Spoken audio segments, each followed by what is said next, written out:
وما أرسلنا من قبلك إلا رجالا Assalamualaikum Caca. Assalamualaikum. فاسألوا أهل الذكر إن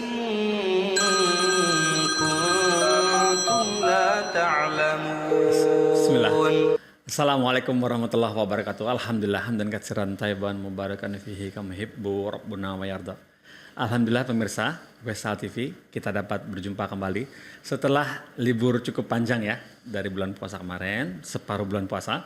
Sempat kami melakukan spesial program untuk tanyakan pada ahlinya ini, dan alhamdulillah kita bertemu lagi di Ba'da Lebaran ya, Idul Fitri, setelah tanggal 19 Syawal kalau nggak salah hari ini, insya Allah tanggal 19 Syawal kita bertemu kembali di program Tanyakan Pada Ahlinya, acara yang diproduksi oleh Muslim Project X yang bekerja sama dengan Wesal TV. Nah, program acara ini malam ini bertemakan fikih waris dan problematika keluarga. Tentunya kita sudah tahu sama-sama bahwa pemateri kita malam ini yaitu adalah Ustadz Nizar Sa'ajabal. Alhamdulillah beliau sudah membersamai kita. Coba kita sapa ya. Assalamualaikum warahmatullahi wabarakatuh Ustazana. Waalaikumsalam warahmatullahi wabarakatuh. Apa kabar Ustadz? Alhamdulillah. Alhamdulillah. Taqabbalallahu minna wa minkum Ustadz. Taqabbal ya karim. Ya, semoga ini ya Ustadz ya lebarannya seru. Jakarta aja. Di Jakarta aja. Jakarta aja, enggak pulang ke Bangil Ustadz. Enggak ya. Barakallahu fikum. Pemirsa Wesal TV, Ustadz ini biasanya pulang ke kamu, tapi kali ini di Jakarta aja dengan alasan tertentu menemani di Jakarta. Jakarta sepi, jadi supaya ramai jadi tetap di Jakarta. Alhamdulillah, sepi banget saat Jakarta. Alhamdulillah. Enak. Coba lebaran terus. Sepi. Sekarang katanya 3 juta sudah sampai di beberapa terminal itu pendatang udah 3 juta orang. Kayak apa numpuk di Jakarta semua. Bergejolak lagi Jakarta. Alhamdulillah. Pemirsa sekalian semuanya, alhamdulillah jika ingin bertanya di program ini, tanyakan pada ahlinya, bisa melalui telepon WhatsApp call di 0856 9378 6050. Saya ulang ya. 0856 9378 6050. 6050 itu dia. Dan bagi mereka atau pemirsa yang sinyal di daerahnya kurang bagus, bisa juga teks WhatsApp ya, diketik gitu. Nanti insya Allah nanti akan dibacakan, disampaikan kepada saya dan saya akan bacakan begitu ya. Dan kemudian bagi ini yang bertanya melalui website pertanyaan ya, di link pertanyaan bisa di TJ ya, www.tj.muslimproject.xyz_tanya. Saya ulang ya, www.tj.muslimproject.xyz_tanya. Itu website untuk bertanya kami. Insya Allah nanti bagi yang sudah mengirimkan pertanyaan bisa diketik di situ. Insya Allah kami bacakan pertanyaan sesuai dengan tema insya Allah ya. Begitu ya. Barakallahu fiik. Ustadz, bolehkah kita mulai dari pertanyaan pertama? Fadhal. Alhamdulillah. Kita mulai pertamanya datang dari sebentar. Namanya itu Mas Dito. Mas Dito bertanya seperti ini. Assalamualaikum Ustadz Nizar, semoga Ustadz senantiasa dalam lindungan Allah Subhanahu Wa Taala. Izin bertanya ya Ustadz, sebelumnya Ana mau minta doanya. Ustadz semoga Allah berkeindahan, maksudnya berkeinginan Ana dalam mendidik anak, karena beratnya tugas Ana sebagai seorang single mom, ibu yang sendiri. Akhir-akhir ini dalam menghadapi berbagai problema kehidupan. Ustadz, Ana pernah dengar bahwa iman itu tidak diwarisi. Ia mutlak hak Allah untuk memberikan hamba yang diberikan kepada hamba yang dikehendakinya. Namun beberapa dalil atau kajian Ana mendengar bahwa rusaknya akhlak atau perilaku anak-anak kita adalah akibat dari dosa orang tua. Dosa-dosa orang tua. Yang ingin Ana tanyakan Ustadz, apakah benar dalil tersebut? Kedua, bagaimana atau apa yang harus dilakukan dalam menyikapi fenomena tersebut ya Ustadz?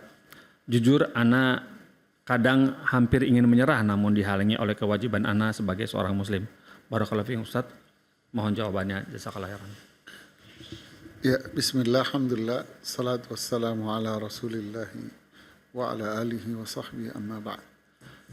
Terima kasih kepada Ibu siapa? Mas Dito. Mas Dito ya. Iya. Tapi penanyanya seorang ibu ini. Iya. Mungkin saya bilang Mas, tapi itu saya Dito aja sih. Mungkin nama anaknya. Ya.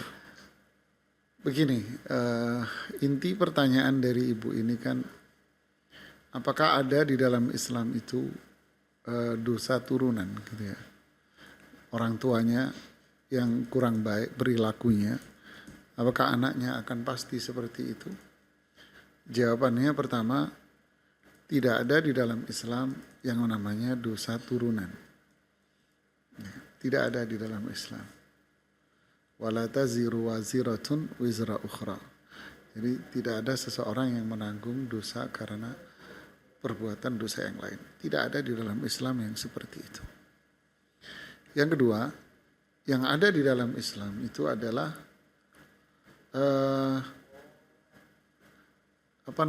mencontoh. Yang ada di dalam Islam itu adalah mencontoh. Ya. Apakah orang tua akan menjadi suri tauladan uswah hasanah, suri tauladan yang baik, atau orang tua menjadi suri tauladan yang buruk bagi orang tuanya? Karena perilaku itu kan muncul dari motor penggeraknya, yaitu hati. Sedangkan hati dipengaruhi oleh apa yang dilihat dan apa yang didengar. Makanya 3 elemen ini selalu disebutkan oleh Allah di beberapa ayat, yaitu telinga, mata, dan hati. Nah, yang dilihat oleh anak dan yang didengar oleh anak itu siapa? Kan? Tentu di antara yang dilihat oleh anak adalah orang tuanya. Yang didengar dari tutur kata adalah tutur kata orang tuanya. Kalau orang tuanya Sunda kan nggak mungkin dia terus tiba-tiba bisa ngomong bahasa Jawa kan. Itu makanya disebut dengan istilah bahasa ibu. Jadi kalau orang tuanya tutur katanya santun, itulah yang terekam dalam memori dia, dalam hati dia, dalam otak dia, dalam akal dia. Terekam di situ. Lalu apa yang terekam di akal dia, dalam hati dia, disitulah nanti akan muncul dalam tutur kata yang sama ketika kondisi serupa itu muncul. Begitu pula ketika dia melihat perilaku orang tua, maka itulah yang terekam. Dan yang terekam nanti akan muncul pula, dikendalikan oleh hatinya ketika kondisi serupa pun akan muncul. Begitulah seterusnya, makanya para sahabat itu menjadi sosok umat Rasul SAW yang paling mulia. Karena apa? Karena yang dilihat, yang didengar adalah Rasulullah Sallallahu Alaihi Wasallam. Jadi yang ada para pemirsa Wisal TV ya, semoga Allah merahmati kita. Maka jadilah kita orang tua yang bisa memberikan uswah hasanah buat anak-anak kita. Makanya dahulu orang-orang para ulama salaf itu selalu mengatakan, saya sholat agar kebaikannya dirasakan oleh anak-anak saya. Kita berbuat baik agar kebaikannya dirasakan oleh anak-anak saya. Jadi kalau orang tuanya hobi mancing, ya anaknya suka mancing. Kalau orang tuanya hobi hiking, nanti anaknya mesti hiking. Gitu kan. Begitulah katanya guru itu digugu dan ditiru. Ya, jadi bukan berarti dosa turunan. Berarti nanti akan ada pahala turunan. Waduh. Kalau pahala turunan ada memang, kan gitu kan. Kalau dosa turunan kan tidak ada. Semua tidak ada. Yang ada hanyalah apa? Ditiru. Kalau yang ditiru itu kebaikan, maka Anda akan mendapatkan pahala dari perbuatan Anda yang ditiru oleh orang. Kalau Anda berbuat maksiat lalu ditiru oleh anak Anda, maka Anda akan mendapatkan keburukan karena dia copy paste dari diri Anda. Jadi nggak ada dosa turunan sama sekali. Ya, makanya jadilah kita orang tua yang menjadi orang tua yang memberikan suri tauladan yang baik. Terakhir saya memberikan komentar ibu yang single ya. Ingat ibu, Di dalam syariat Islam ini tidak ada yang sulit. Di dalam amal tidak ada yang sulit. Ya, semua yang ada di dalam syariat Islam ini mudah. Allah tidak akan memberikan sesuatu yang berat. Ya, tidak ada. Anda ngurusin anak-anak sendiri itu tidak ada yang sulit. Kecuali kita memperturutkan bisikan syaitan. Itu ceritanya lain. Ya, kemudian faktor yang lain sebetulnya Anda harus bersyukur. Ketika Anda ngurusin sendiri berarti pahala itu akan menjadi milik Anda semuanya, kan? Anda menjadi sosok yang single, semuanya Anda ambil itu pahalanya. Itu kan sisi situ yang harus menggembirakan diri kita sendiri. Ya. Barakallahu fikum dan terima kasih atas partisipasi. Barakallahu fikum Ustaz atas jawabannya. Semoga ibu yang bertanya bisa paham apa yang sudah dijelaskan oleh Ustaz Nizar. Kemudian ini pertanyaan berikut ini datang Ustaz dari Surya Lena. Surya Lena bertanya seperti ini. Assalamualaikum warahmatullahi wabarakatuh Ustaz. Semoga Ustaz nantiasa dalam limpahan rahmat dan karunia Allah Azza wa Jalla. Izin bertanya Ustaz, suami saya meninggal beberapa bulan yang lalu. Meninggalkan 6 orang anak. 2 laki-laki dan 4 perempuan.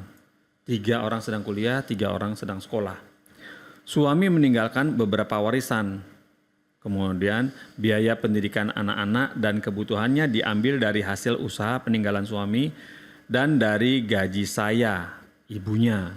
Dalam kurung saya bekerja, kurung tutup. Saya mau bertanya terkait warisan Ustadz.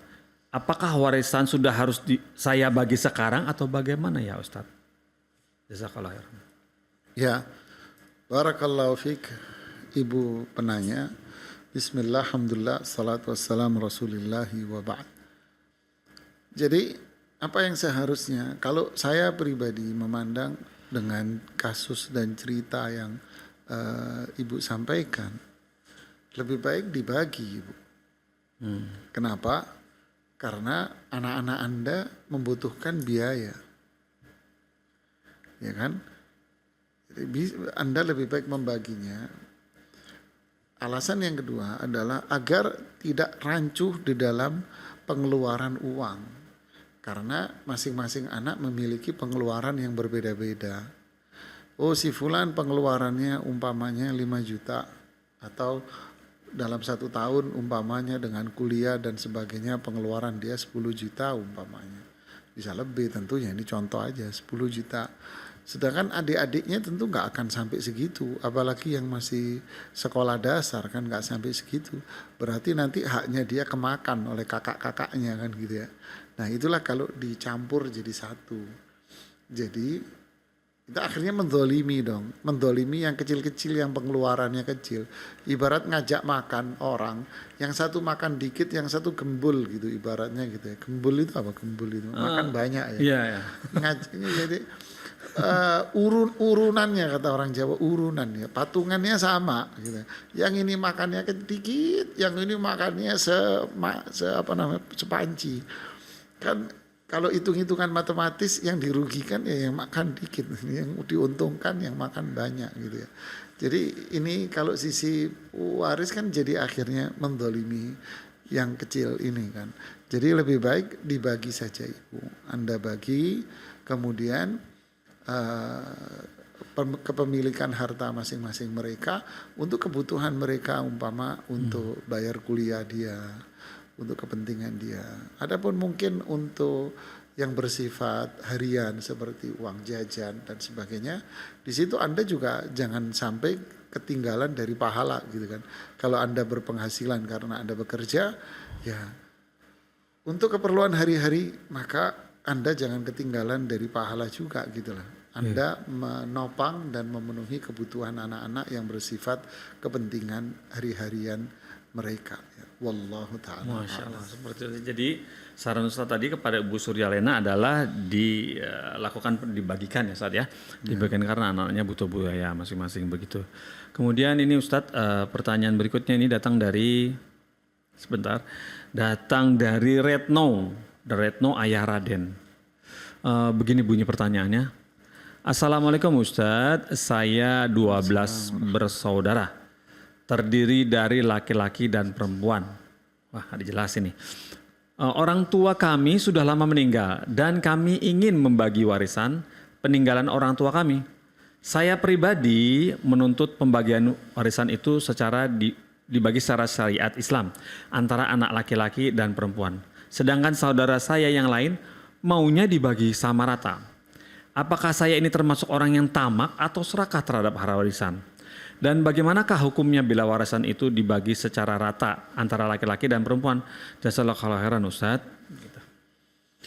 Ya, barakallahu fiik atas penanya. Bismillah, alhamdulillah, salatu salam rasulullah ba'd. Ya, kasus yang Ibu sampaikan ini sangat banyak di masyarakat kita ya.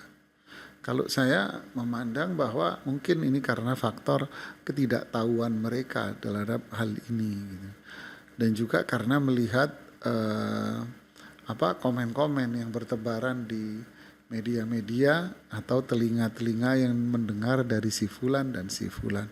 Ditambah lagi mungkin karena ya manusia tentu kalau melihat harta akan muncul kecintaannya ke arah sana gitu. Jadi Ibu sampaikan dulu cara yang pertama. Sampaikan bahwa ini loh pembagian yang Allah tetapkan buat kita semuanya. Jadi ini pengalaman saya pribadi seperti itu. Ya, mereka nggak paham. Tapi ketika kita kasih tahu, tentu yang kita kasih tahu itu kan bukan penjelasan kita.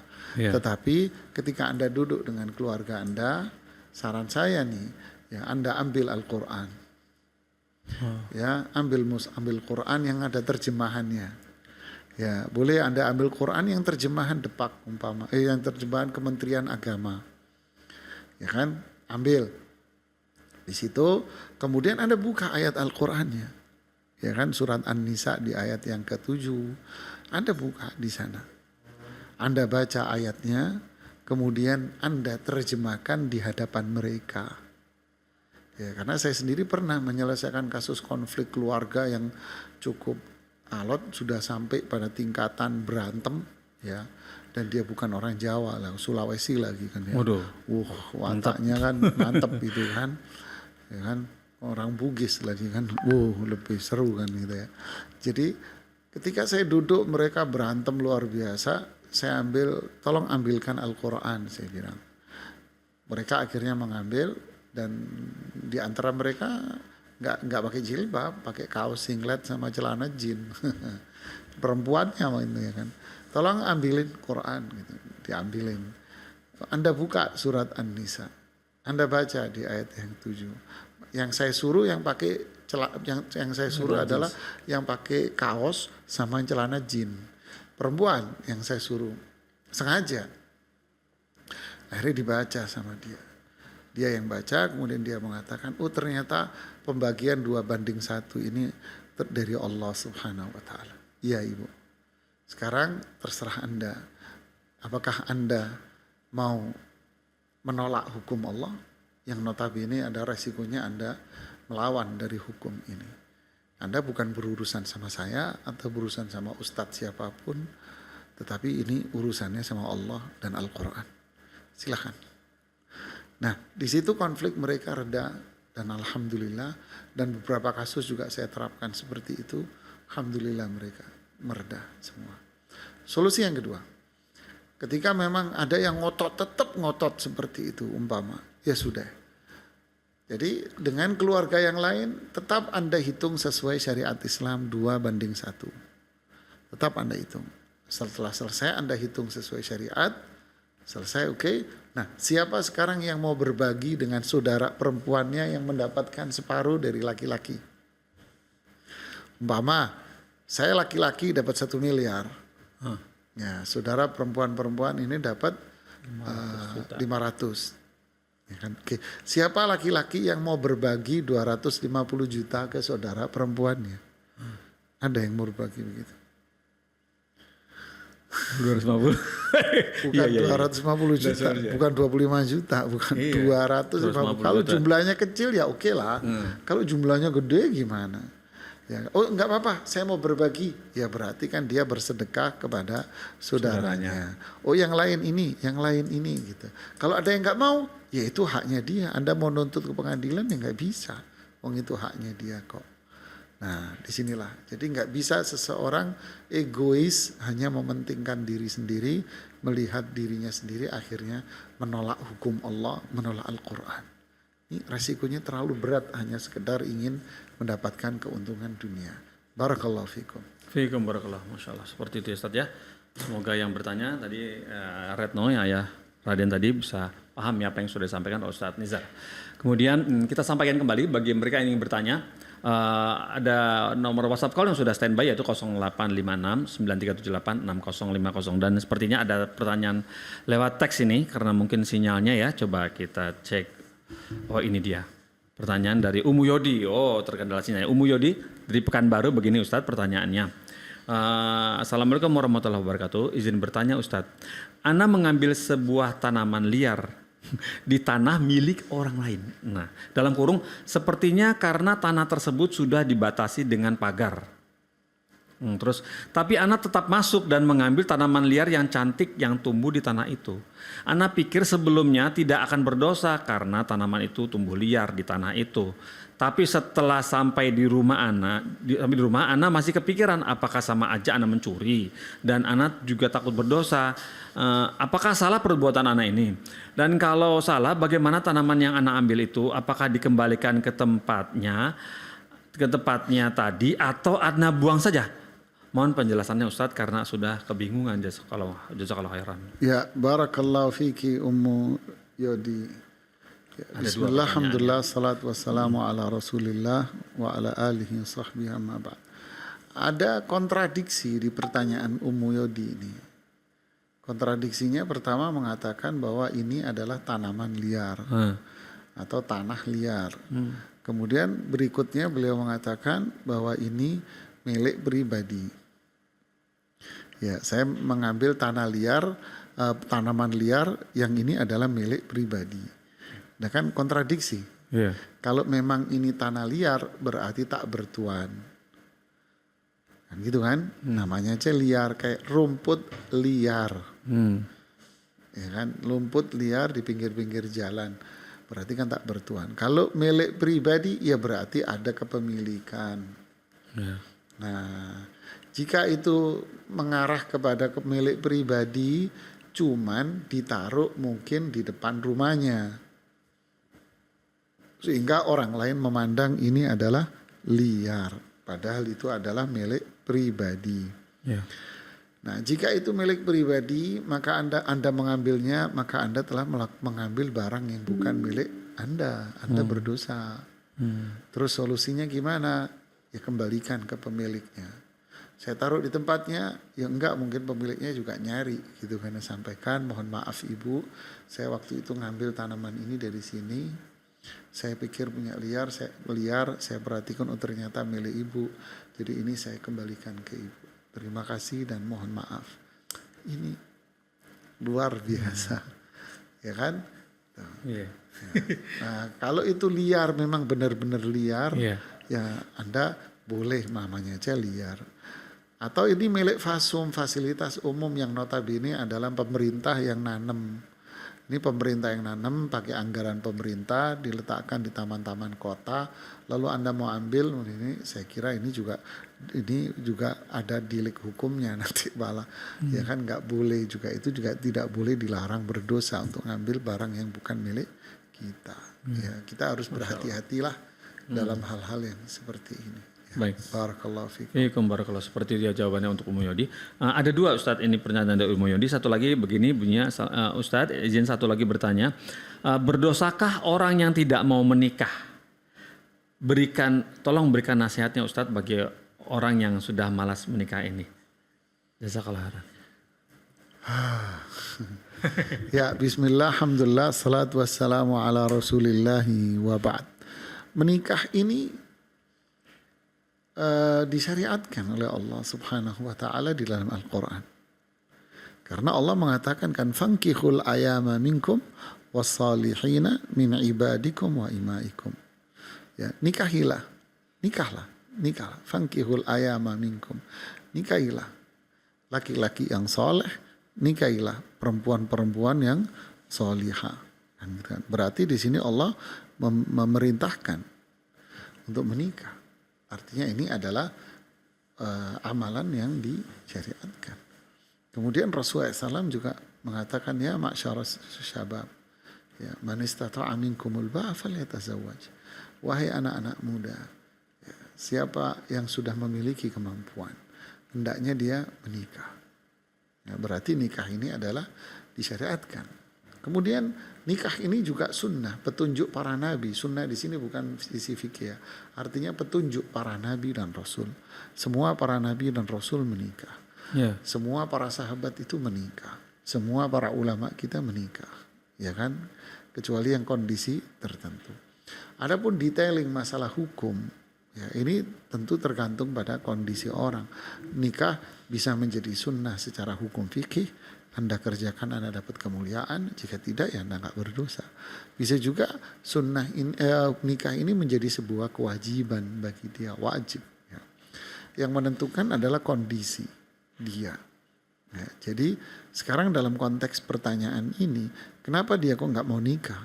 Ada apa? Ya kan? Sehingga kita pun tidak bisa berspekulasi untuk menilai secara individu orang. Kewajiban kita hanyalah memberikan motivasi dan nasihat. Ya, dan berikutnya adalah kita mendoakan dia. Semoga Allah memberikan kemudahan bagi dia untuk menikah. Ya, kalau kita ada kedekatan tertentu sama dia, mungkin dia bisa cerita kepada Anda dan Anda bisa memberikan motivasi-motivasi mungkin karena trauma yang dia lihat, trauma yang dialami atau pernah menikah tapi dia trauma dan sebagainya. Anda bisa memberikan nasihat-nasihat yang berarti buat dia. Ya, barakallahu fikum. Fikum barakallah. Alhamdulillah seperti itu ya Ustaz ya jawabannya. Semoga yang bertanya bisa paham apa yang sudah disampaikan Ustaz Nizar. Nah, kemudian ini pertanyaan berikut ini datang dari, coba kita cek. Ini.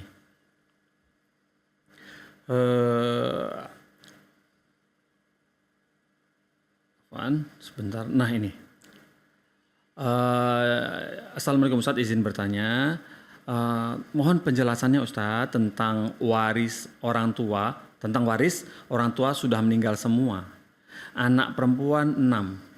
Anak laki-laki 3. Mohon penjelasannya tentang pembagian warisnya Ustadz. Harta yang tanah rumah dan hartanya itu adalah tanah rumah dan kebun karet. Tapi nilainya belum tahu Ustadz, belum dinilai. Mohon penjelasannya tentang pembagian warisnya Ustadz. Jazakallahu khairan. Dari Abu Faris, Sumatera Selatan. Ya, barakallahu fiik Abu Faris. Bismillah, alhamdulillah, salatu wassalamu rasulillah wa ba'd. Dengan pertanyaan yang Anda sampaikan, tentu saya tidak bisa menjawab pertanyaan Anda dengan penyampaian pertanyaan yang cukup global ya. Ya, Anda mengatakan kedua orang tua sudah wafat, kami bersaudara sekian, terus warisannya ini gimana baginya? Itu kalau dalam warisan nggak bisa, Abu Faris. Ya, mohon maaf tidak bisa. Harusnya Anda itu mendetail. Ayah Anda wafatnya kapan? Ibu Anda wafatnya kapan? Oh iya. Kemudian anak-anaknya, yaitu saudara Anda, ada berapa? Apakah semuanya masih hidup atau tidak? Kan gitu kan? Yeah. Nah, masalah aset dan sebagainya ini pertanyaan yang nomor belakang bisa sebetulnya sih. Ya, kita sudah bisa menjawab dengan data itu, ya kan. Nah, tapi kalau Anda orang tua kami wafat, terus gimana ini Ustadz baginya? Ya, ini memang banyak seperti itu, tapi mohon maaf ya. Ustadz Faradi manapun, Ustadz yang ngerti faraid pun dia nggak akan bisa menjawabnya. Ya, mohon maaf silahkan dikirim kembali pertanyaannya. Ya, barakallahu fikum Ustaz atas jawabannya dan koreksinya bagi Abu Faris. Lain kali bisa ditanyakan kembali untuk lebih detailnya ya, lebih detail pertanyaannya ya Abu Faris ya di Sumatera Selatan. Alhamdulillah. Berikutnya ini pertanyaan masuk lagi datang dari sebentar. Dari ini. Rangga Abu Naila. Begini pertanyaannya. Assalamualaikum warahmatullahi wabarakatuh. Ustaz Azhar. Afwan Ustadz izin bertanya Ustadz, apakah saudara tiri sebapak mendapatkan hak waris seperti saudara kandung lainnya? Jazakallahu khairan. Saudara tiri sebapak. Oke. Ya. Bismillah, alhamdulillah, salatu wassalamu rasulillahi wa ba'd. Mungkin gini, saya gambarkan ya. Saudara tiri sebapak. Oke, bapak A. Ya. Mohon maaf kalau tulisannya terlalu rapi. Terlalu cakep. Iya, terlalu cakep dan terlalu rapi gitu ya. Bapak A. Bapak ini A ini pertama menikah dengan ibu B. Ya. Ini istri. B ini istri. Ya. Dengan B ini punya anak. Ya kan, dari sini pernikahan ada anak. Oke. Kemudian ibu B ini wafat. Ya, ini bahasa aman ya. Wafat. Kemudian bapak A ini nikah lagi dengan ibu C. Ya kan? Dengan pernikahan bapak A dengan ibu C ini punya anak lagi. Kan umpama nih anaknya 1, 2 umpamalah. Ini juga anaknya 1 dan 2. Ya. Nah, anak 1 dan 2 yang ini kan disebut dengan anak saudara apa? Kandung. Kan gitu kan? Ya.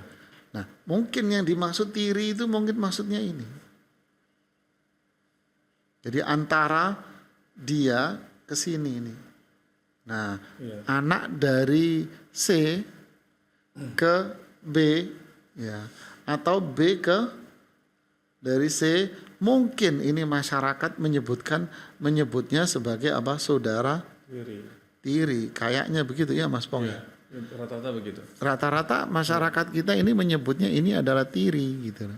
Padahal dalam pandangan syariat ini bukan disebut tiri, ini namanya adalah saudara seayah gitu. Nah, ini anggapan ini kurang pas. Gitu kan? Ya.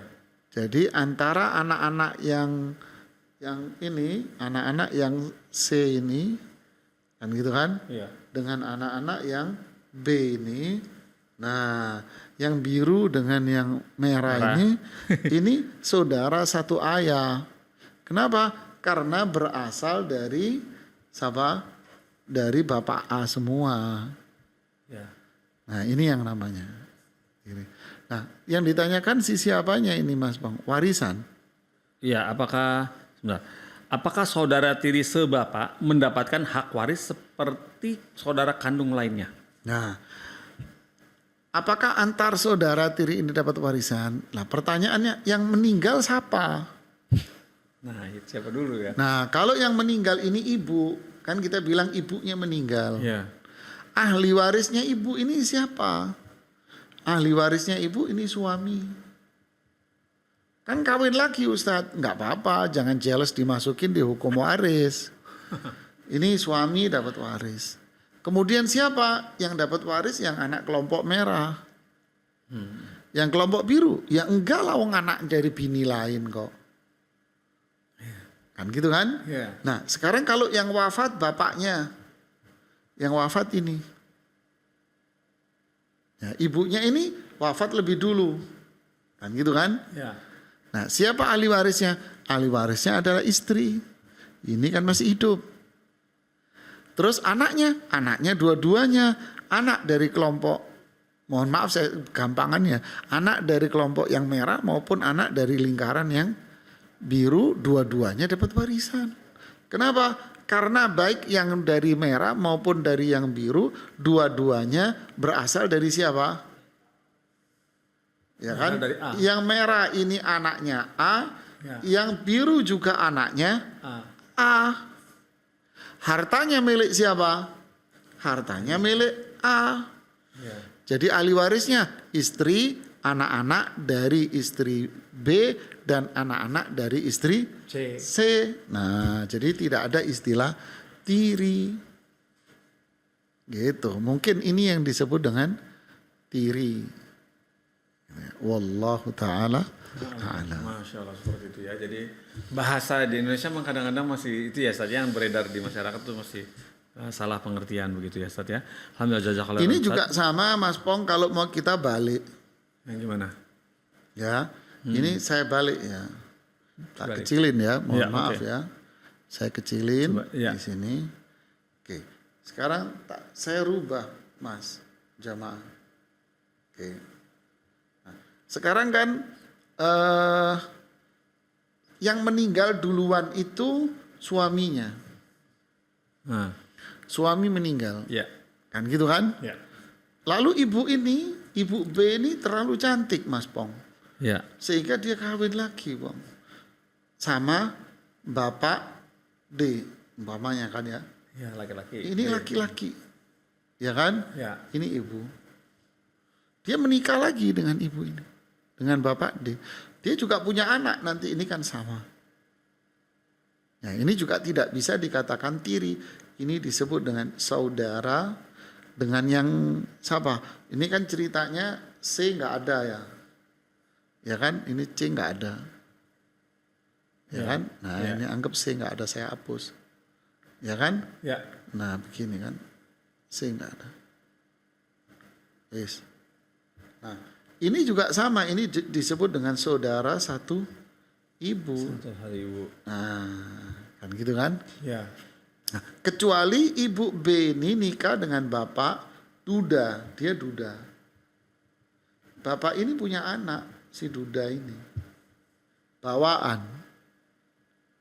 Ya kan? ya, Nah, inilah anak bawaan ini dengan anak ini yang tidak ada kaitan apa-apa. Ya kan? Antara ini dengan anaknya ini, ibu ini kan nggak ada kaitan. Kenapa? Dari bapak yang lain, dari ibu yang lain. Nah ini kadang yang ini mungkin yang disebut tiri. Ya kan? Ini yang tiri. Nah ini warisannya sama, nanti yang meninggal siapa dulu. ya, tergantung. Ya barakallahu fikum. Barakallah seperti itu. Ya, lumayan bisa dipahami insyaallah. Paham Seperti lah. insyaallah bisa dipahami. Barakallahu fikum Ustaz atas jawabannya. Kemudian alhamdulillah coba kita cek pertanyaan yang masuk. Alhamdulillah belum ada. Kita pertanyaan masuk ini dari website adalah begini bunyinya. Dari Sohadi ingin bertanya kepada Ustaz Nizar. Assalamualaikum warahmatullahi wabarakatuh Ustaz Nizar. Afwan Ustaz ingin bertanya Ustaz, apakah seorang istri yang berselingkuh itu hukumnya wajib untuk diceraikan? Jazakumullah khairan. Wajib katanya. Ya bismillah, alhamdulillah, salatu wassalamu ala rasulillahi wa ba'd. Apakah istri yang berselingkuh harus diceraikan? Pertama, yang dimaksud selingkuh ini apa? Deskripsi selingkuh. Ya, berdasarkan penelitian-penelitian para ahli psikologi. Nah, ini ya. Karena kita nggak menemukan ini istilah selingkuh ini kan. Yang ada di dalam Al-Quran itu adalah yang disebut dengan nama al-akhdan. Ya kan? Wala mutakhidhi al-akhdan. Ya. Bukan perempuan-perempuan yang memiliki akhdan. Akhdan itu istilah kita adalah pacar. Ya. Jadi nikahilah perempuan-perempuan yang suci, mulia, salihah yang tidak memiliki pacar. Istilah selingkuh, kalau kita tambah lagi dengan penelitian orang-orang psikologi, ya psikologi, saya baca artikel ilmiahnya, mereka mengatakan selingkuh itu ada dua, ada selingkuh emosional, ada selingkuh fisik. Selingkuh emosional itu dia menjalin komunikasi inten, ketemu inten dengan bahasa mereka ya, orang barat ya, pasangan lain gitu ya. Mereka kan nggak begitu perhatian sama yang namanya menikah gitu. Yeah. Pasangan kalau dalam bahasa kita adalah suami istri. Yeah. Dia menjalin komunikasi intens sampai pada tingkatan emosional. Makanya disebut emosional. Yaitu apa? Dia cinta, suka sama perempuan lain. Dia cinta, suka sama laki-laki lain. Padahal dia sudah punya pasangan. Ini yang disebut dengan selingkuh emosional. Kenapa? Mungkin karena sering ketemu di kantor. Mungkin sering komunikasi. Atau dengan maraknya teknologi dengan media sosialnya. Internet dan media sosial. Terjadilah yang namanya selingkuh emosional. Dia tidak sampai melakukan hubungan fisik badan.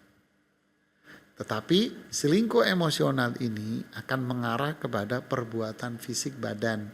Karena itu yang diinginkan. Dan ini penjelasan Imam Ibnu Qayyim rahimahullah di kitabnya Ad-Da' wad-Dawa dan di kitabnya Ighathatul Lahfan. Dengan bahasa tentang al-ishq, yaitu cinta buta terhadap orang lain yang bukan istrinya, yang bukan suaminya.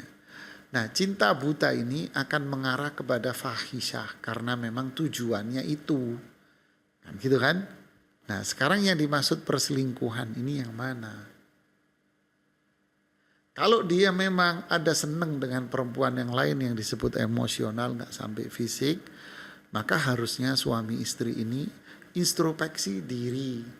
Karena itu kan dunia luar yang nggak bisa kita hindari. Di luar ini banyak perempuan-perempuan yang berpenampilan indah dan cantik. Banyak laki-laki yang berpenampilan indah dan cantik. Dan banyak mereka yang berperilaku dan bersikap santun bin lembut bin senyum manis. Kalau suka bahasa saya di pengajian saya suka bilang sales. Sales ya. Padahal kalau di rumahnya sama juga kan gitu ya. Jadi di luar seperti itu. Ya, kita harus introspeksi semuanya. Apa itu? Perlunya kita belajar. Ibnu Qayyim mengatakan di Ad-Da' wad-Dawa, beliau bilang ini karena minimnya tauhid seseorang. Jadi minimnya iman, minimnya belajar, nggak duduk di majelis taklim, nggak belajar, minim. Yang kedua, minimnya amal soleh. Dua-duanya ini kan benteng perisai kita. Dan yang ketiga, minimnya daya tarik pasangan di rumah. Daya tarik di rumah tidak ada sikap santun, tutur kata yang lembut. Ini tidak ada pelayanan yang oke di rumah, tidak ada. Yang ada di rumah adalah burung kenari berkicau dan burung gagak berkoak-koak. Yang ini cerewet, ngomel, yang ini teriak-teriak. Penampilan di rumah juga tidak mengenakan di mata. Lalu dia keluar dari rumah, di tempat kerja, di luar, melihat kesantunan, melihat sales-sales yang menawarkan. Terus gimana dong jamaah? Lalu Anda mengatakan dasar sales selingkuh. Ini dunia nyata, selamat datang di dunia nyata Anda. Gitu loh. Jadi apa? Tiba-tiba Anda mengatakan, saya mau cerai. Anda tidak membawa solusi. Anda tidak membawa solusi. Kenapa istri Anda seperti itu di luar? Kenapa suami Anda kok malah mencintai orang? Harusnya Anda dong yang dicintai. Loh kok bisa? Loh kan yang dipilih dari satu kota itu Anda loh. Di kota itu ada 1 juta orang loh di kota Anda. Ada 1 juta cewek loh. Tapi kenapa kok Anda yang dipilih? Berarti yang di hati dia yang hanya dia cintai itu Anda. Tapi kenapa kok sekarang dia melihat yang lain? Berarti kan jawabannya, ayo sama-sama kita ilmu kita yang kurang. Ayo ngaji. Sehingga tidak melahirkan tauhid dan iman. Ayo amal kita yang kurang. Ketaatan kita sama Allah. Terus yang ketiga, ayo sama-sama kita perbaiki perilaku kita. Ya, ayo kita perbaiki sikap Anda, wahai suami. Ayo kita perbaiki sikap Anda wahai istri. Sehingga dia ngelihat siapapun di jalanan, yang dipandang siapapun di jalanan, seindah apapun tutur katanya dia akan mengatakan, istri saya the best, suami saya paling the best, kebun di rumah saya paling indah. Walaupun kita angkatan lama, Anda limited edition. Gitu Angkatan lamanya itu loh. Iya kan, tidak apa-apa. Itu kan mobil tua diminatin orang. Ini contoh aja coba ya, biar Anda dengerinnya nggak tegang gitu kan ya. Jadi begitulah, koreksi diri, jangan main cerai. Terus Anda mau kawin sama siapa? Kawin yang sama. Nanti kawin sama perempuan juga. Nanti kondisinya sama juga kalau Anda tidak memperbaiki kondisi. Abangku sayang. Kan gitu. Dia juga selingkuh umpama zina. Oke, koreksi dulu. Ajak sama-sama untuk belajar. Ajak sama-sama beramal soleh. Ajak sama-sama untuk merubah akhlak dan perilakunya. Artinya apa? Bertaubat. Ya, ini dikaitkan erat sama Ibnu Qayyim di Ad-Dawat tentang taubat orang-orang dari perselingkuhan ini gitu. Ayo kita sama-sama memperbaiki diri. Kita bukan manusia yang suci. Kita bukan malaikat yang turun dari langit. Anda yang perempuan bukan bidadari surga. Kita semua adalah orang-orang pendosa. Ayo sama-sama kita berbuat salah. Besok kita perbaiki semua. Besok menjadi wanita yang salihah dan istri yang saleh. Tapi kan semua ini butuh kesabaran. Iya, namanya surga itu fajazahum bima sabaru jannatan wa harira. Mereka akan dibalas dengan surga dan kenikmatannya, kain sutra dan kenikmatannya. Apa itu? Bagi mereka yang bersabar. Inilah kesabaran yang luar biasa. Jadi kenapa saya bahas panjang, dikalikan lebar begini? Karena pertanyaan ini cukup banyak sekali. Ya saudaraku sekalian, pemirsa Wisal TV. Semoga Allah meneguhkan iman kita semuanya. Barakallahu. Berat pasti jalanannya. Masya Allah. Seperti itu Ustaz ya. Kemudian pertanyaan berikut ini masih seputar. Kalau tadi laki-laki yang bertanya, sekarang perempuan yang bertanya Ustaz. Bismillahirrahmanirrahim Ustadz, izin bertanya, semoga para Ustadz selalu dalam penjagaan Allah Subhanahu wa taala. Amin Allahumma amin. Izin bertanya Ustadz, berdosakah seorang istri menggugat cerai suaminya dengan sebab satu, pakai satu ini, KDRT kepada istri dan anak-anaknya. Dua, suka berkata kasar dan jika marah nama hewan keluar semua dari mulutnya. Ketiga, sering membawa masalah pekerjaan ke rumah sehingga menyebabkan pertengkaran dalam rumah tangga. Keempat, sering bertengkar dengan mertua jika dinasihati. Kelima, saking tidak mau bercerai, suami menyuruh istrinya poliandri dengan alasan kasihan dengan anak tapi menyiksa anak. 6, terlalu sibuk dengan gadget dan hobinya hewan peliharaan. Kurung tutup. Berdosakah jika istri gugat cerai, tanda tanya, karena sudah belasan tahun diberikan kesempatan memperbaiki diri, justru tambah temperamen. Syukron Ustadz atas jawabannya. Barakallahu fiki. Bismillah, alhamdulillah, salatu wassalam rasulillah ya ba'd. Terima kasih Ibu penanya yang menyampaikan keluh kesahnya dan problematikanya. Kalau kita yang di sini, dosakah kita untuk menceraikan? Kita semua ustadz-ustadz yang di sini bukanlah hakim yang berhak untuk memutuskan bahwa Anda silahkan bercerai atau tidak. Ya kan? Dan juga yang kedua, kita kalau mengatakan, oh silakan Ibu bercerai, itu hak Anda, ini.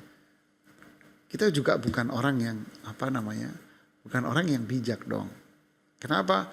Karena informasinya kan baru satu sumber. Harusnya kami harus melihat dari sumber yang lain. Ya kan? Jadi saya akan menjawab dengan jawaban yang bersifat umum sama seperti tadi. Yang pertama, kita ini manusia jangan pandai memandang aibnya orang. Kita harus mengoreksi diri juga dong. Ya kan? Kenapa, mohon maaf ya, kenapa ayam ini kok terus berkokok? Apakah Anda akan menyalahkan ayam? Kenapa anjing ini terus menggonggong? Memang anjing najis. Kenapa dia menggonggong di tempat saya? Kalau Anda menyalahkan dasar anjing, ya memang dia anjing gak kelar-kelar Bu.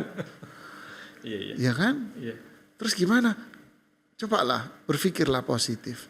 Mungkin dia lapar kali. Mungkin dia lapar. Yang minta makan dari kita.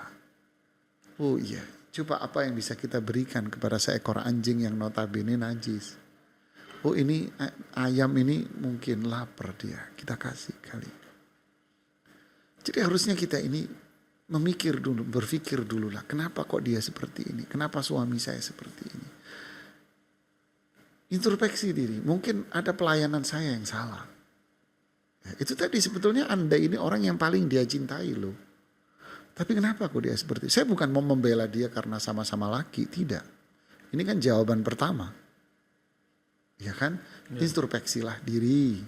Mungkin ada yang salah sehingga dia cenderung melakukan hal yang bersifat melawan. Bosen, capek bahasanya. Bahasa laki-laki begitu kalau sudah ketemu gitu, capek Ustadz. Bosen saya dengan gayanya dia yang seperti itu terus. Ya kan? Berarti kan perilaku yang tidak baik. Ya kan? Yang kedua, suami istri itu kan saling menutupi, makanya disebut di Al-Quran seperti pakaian. Hunna libasun lakum wa antum libasun lakum. Seperti yang saya sajikan di buku saya, aku mencintaimu karena Allah. Iya. Kan saya sajikan di situ, di bab situ, bahwa suami istri itu ibarat pakaian. Saling menutupi kayak pakaian. Berarti apa? Saling memperbaiki, saling menutupi, saling membimbing, saling menasihat. Bimbing dong suamimu. Loh kan saya istri. Loh emang kenapa? Kan saling menutupi. Nasihati suamimu. Bimbing suamimu yang salah. Ayo sama-sama taubat.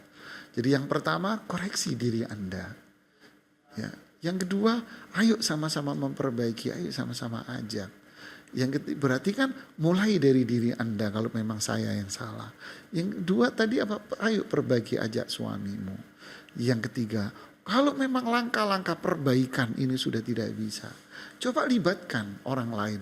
Panggil kakaknya atau adiknya yang dia dengar untuk menasehati suamimu. Kan gitu kan? Iya. Fab'athu hakaman min ahlihi wa hakaman min ahliha. Jadi panggil keluarganya yang disegani oleh suamimu untuk menasehati. Oh belum bisa, coba minta tolong ustadz yang terdekat di kampung Anda untuk menasehati dia. Terus berdoa kepada Allah. Berikutnya apa? Berikutnya adalah pilihan Anda. Anda mau bersabar? Karena hidup ini bukan pisang goreng Ibu. Hari ini dia menjadi pisang yang ada di pohon. Ya, hari ini juga dia menjadi pisang goreng. Hidup bukan adalah pisang goreng dan tempe rebus atau tempe goreng. Bukan. Hari ini Anda melihat, besok Anda kepengen mateng. Itu sinetron. Ya kan? Coba lihat perubahan-perubahan yang terjadi. Ya, kadang perubahan itu terjadi lama loh. Bisa setahun, 2 tahun, 10 tahun, 20 tahun baru berubah.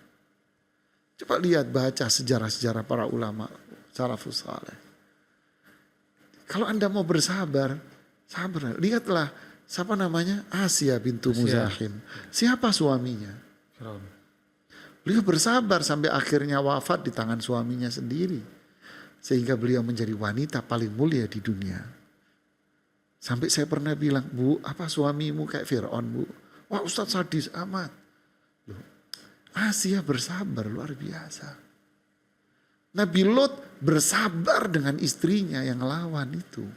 Sampai akhirnya malaikat sendiri yang turun. Sudah ya Lot, istrimu binasa. Ya, begitulah. Dan seterusnya dalam sejarah. Kalau Anda memilih kesabaran, ini luar biasa. Anda memilih cerai, ya memang dibolehkan dalam syariat kalau memang pernyataan Anda itu benar. Ya, alasan-alasan tadi Anda 5 apa 6 itu benar. Kalau memang seperti itu, silakan boleh Anda ngajuin cerai. Terus Anda memilih hidup sendiri, jangan bohongi dirilah. Semua manusia, semua makhluk butuh pasangan. Ya, Anda mau nikah lagi, apa jaminannya kalau laki ini lebih baik dari yang itu? Jadi masalahnya di sini adalah merubah diri dan mengajak orang lain untuk berubah. Makanya sabar di surat Al-Asr ditaruh di yang terakhir dan itulah surganya. Barakallahu fiik. Barakallah. Ya begitu memutuskan bercerai, kalau dapat yang bagus ya Ustaz ya. Namanya maksudnya ntar balik lagi sama juga kelakuannya. Bukan berarti keputusan cerai itu salah, tidak. Iya. Saya hanya ingin mengatakan bahwa keputusan cerai itu kalau istilah orang Jakarta ini bantar gebang gitu loh. Apa itu? Bantar gebang. Tahu. Tahu apa? Tempat pembuangan akhir. Pembuangan air. Tempat pembuangan Pembuangan apa? sampah. Pembuangan sampah yang terakhir. Iya.